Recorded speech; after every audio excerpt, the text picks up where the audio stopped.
The forgotten seat asterisk asterisk. The silver ribbon slipped through my fingers as the phone rang. Boston winters had a way of dimming early, the sky turning to steel long before the streetlights flickered on. The gift on the counter, a vintage fishing lure my father had mentioned once in passing, was wrapped neatly, the tag reading asterisk dad asterisk in my careful script.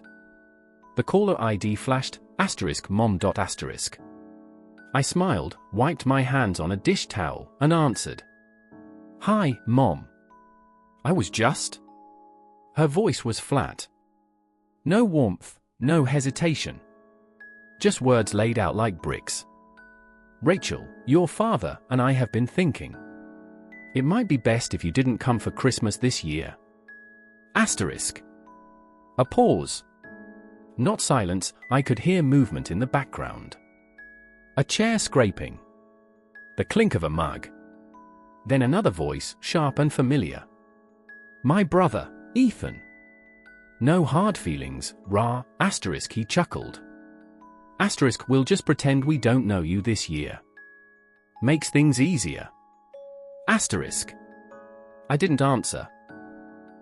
Not because I didn't have questions, but because I wasn't sure my voice would hold if I tried. Mom cleared her throat. Asterisk, "We just need some space, dear. It's not forever." Asterisk. She said it like she was cancelling a dentist appointment. Like my presence was an inconvenience they could reschedule. When the call ended, I stood there, phone in one hand, silver ribbon in the other. The gift on the counter suddenly looked foolish. I didn't cry. Instead, I placed it back in the closet, next to the snowflake wrapping paper I wouldn't need. Maybe it was just this year. Maybe they meant it kindly. But one question clung to the air like the scent of pine and old disappointment. How long had they been deciding this before they told me, asterisk? It didn't start with that phone call. I know that now. But back then, I still believed we were a family, flawed, uneven, but still orbiting the same center. I grew up in Hartwell, Vermont, in a two-story colonial with green shutters and a porch swing that groaned when the wind changed. My mother, Gail, taught second grade. My father, Martin, was an accountant, steady, unremarkable. My brother, Ethan, 2 years younger, was the kind of boy people called asterisk a handful asterisk with a forgiving smile. Charm like his was a currency. It got him extensions on homework, second chances from coaches, indulgent sighs from our parents when he came home past curfew. I was the quiet one. The reader. The girl who lined her shoes under the bed and memorized state capitals for fun. I don't remember when the scale tipped. When Ethan C+ in algebra earned him brownies, and my science fair win got a distracted asterisk, "That's nice, sweetheart. Did you call grandma?" Asterisk. When Dad's hand on my shoulder was his only praise, silent and fleeting. I left for Boston at 18, scholarship in hand, hoping distance might shift things. It didn't. Ethan stayed. Failed out of community college. Dabbled in real estate, then landscaping, then nothing. By 29, he was still in our parents' basement, yet somehow always asterisk trying asterisk when he finally moved out. It was with a lease co-signed by Mom and Dad, and, as I later learned, half the rent quietly covered by them each month. I never begrudged him help. What stung was how easily my own help had been dismissed. I drove Dad to 3 surgeries. Organized Mom's craft room when her arthritis flared. Sent grocery cards during the pandemic, even when my own hours were cut. None of it made the Christmas card. Ethan was asterisk our boy, working things out asterisk I was asterisk Rachel, busy in Boston asterisk.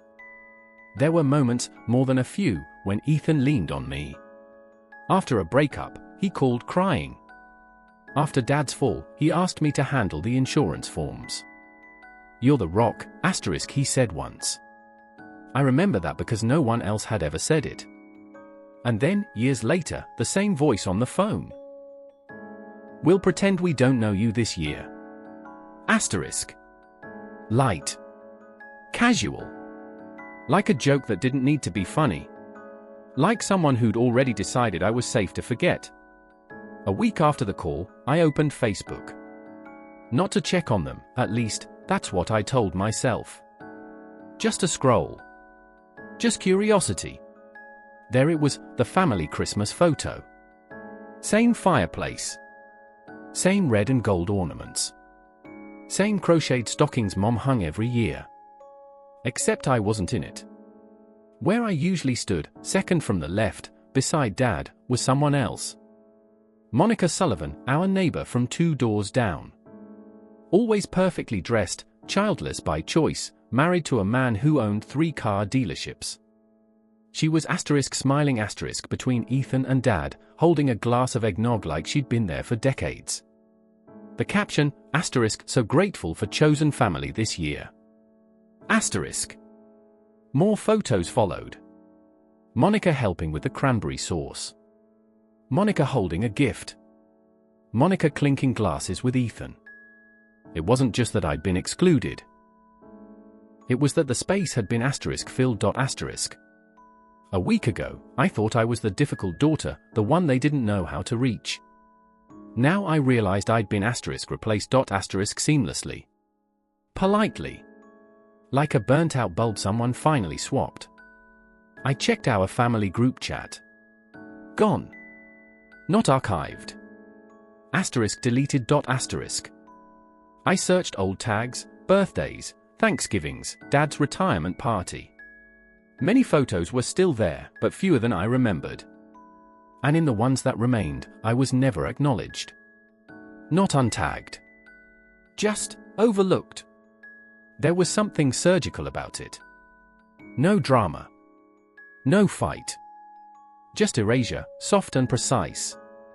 I called Aunt Linda, Mom's sister, on impulse. "Oh, sweetie, she said, hesitant.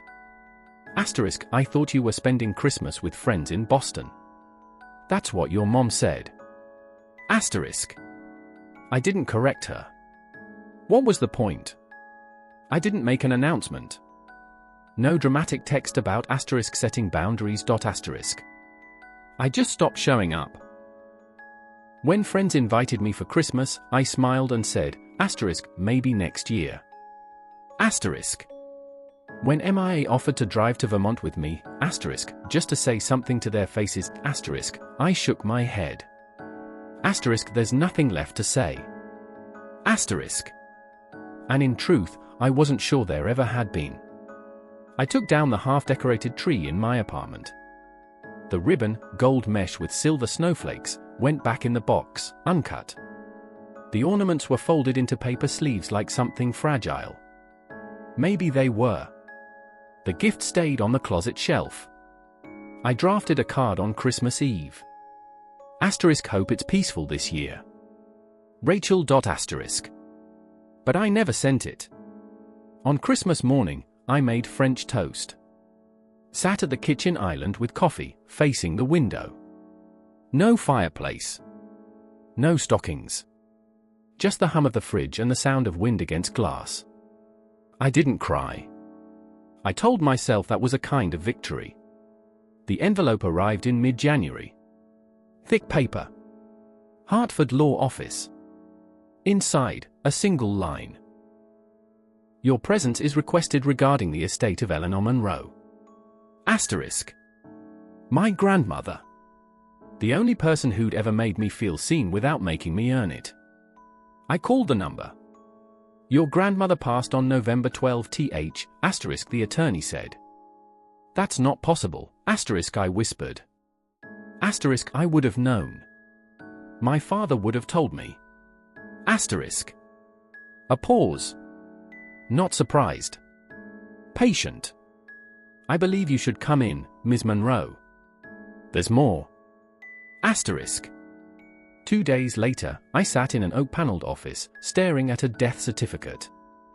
November 12th. Obituary from the Burlington Free Press survived by her son Martin, daughter-in-law Gail, grandson Ethan. No mention of me. Like I'd never existed. Like I'd never raked her leaves, brought her tea when her hip ached, driven 3 hours to change a light bulb because she didn't trust electricians. Why wasn't I told? Asterisk. The attorney didn't flinch. Asterisk, she suspected your family might delay. She asked me to contact you directly. Asterisk. He slid another document across the table. Her will. Everything, the house, investments, belongings, left to asterisk me. Asterisk a modest sum set aside for Ethan. A few keepsakes for Dad. She updated this 3 years ago, asterisk he said. Asterisk and recorded videos to support it. Asterisk. He pressed play. There she was. Frailer, but her eyes still sharp. Rachel, my darling, asterisk she said, voice steady. Asterisk, if you're seeing this, I'm gone. And I suspect your parents didn't tell you. Asterisk. She sighed. Asterisk, you always visited. Never asked for anything. Your parents only came when they needed something, usually for Ethan. Asterisk. A pause. Her mouth tightened. After your grandfather died, I gave Gail power of attorney while I recovered from surgery. She used it to take loans against my house. Small at first, then more. When I found out, I revoked it. Changed my will. Told them. Asterisk. She leaned closer to the camera. Asterisk, they weren't happy. Asterisk. The screen went dark. She wanted you protected, asterisk the attorney said softly. Asterisk, and to know she saw you. Asterisk. They wanted to meet. Neutral ground. A hotel brunch in Cambridge, as if linen napkins could undo what was broken. I said yes. Not for closure. Not for an apology. But because I needed to look them in the eye and see if there was anything left behind the silence. They arrived on time. Mom looked hollowed out. Dad seemed smaller in his old wool coat. Ethan was smug, wrist gleaming with a new gold watch. Small talk first. Then Mom got to the point. There were misunderstandings after Grandma's passing, asterisk she said carefully. Asterisk she wasn't thinking clearly when she made those decisions. Asterisk. I let her talk. She suggested asterisk adjusting asterisk the inheritance. Splitting it asterisk fairly asterisk keeping the house asterisk in the family asterisk. Legacy matters, asterisk she added. Ethan finally spoke. Asterisk, Grandma always favored me, asterisk he scoffed. Asterisk you don't even understand what family means. Asterisk. I looked at him, really looked. And saw the boy I'd read bedtime stories to, now a man who believed he deserved what he'd never earned. Dad tried to mediate. Asterisk maybe we can find a solution that honors everyone. Asterisk. I stood. Grandma wasn't confused, asterisk I said. Asterisk she saw what you did. And she chose to protect me. Asterisk. Mom stiffened. Asterisk, sit down. People are staring. Asterisk. Let them. Asterisk. I turned to leave. If you walk away, asterisk Mom called after me, asterisk don't expect to be welcomed back. Asterisk. I didn't turn around. They'd already made it clear I wasn't welcome. They tried again. Texts. Missed calls. A long email from Dad, asterisk we still love you, asterisk ending with asterisk but your reaction was deeply hurtful. Asterisk. I didn't reply. I wasn't angry anymore. That was the strange thing. Once I stepped off the stage, they kept casting me, asterisk the bitter daughter, the ungrateful sister asterisk. But my mind was quiet now. No spinning. No second guessing. The silence that once felt like exile now felt like air. A year later, I hosted Christmas for the first time. Just a few friends. MIA brought cinnamon cookies. Thomas brought too much wine. Someone strung fairy lights. No one asked about my family. No one made space for ghosts. Before dinner, I placed a single photo on the mantel, just me and Grandma Eleanor, laughing on her porch. I was 12. She held a mug of tea. No one else was in the frame. No one else had taken it. I whispered, "Thank you for seeing me." Later, I checked my phone. A message from Ethan. Another from Mom, just a single dot. No words. As if silence could still be power. I closed the app. The photo stayed on the mantle, untouched. It didn't ask for forgiveness. It just existed. Like I had all along. You don't need to be in their picture to exist.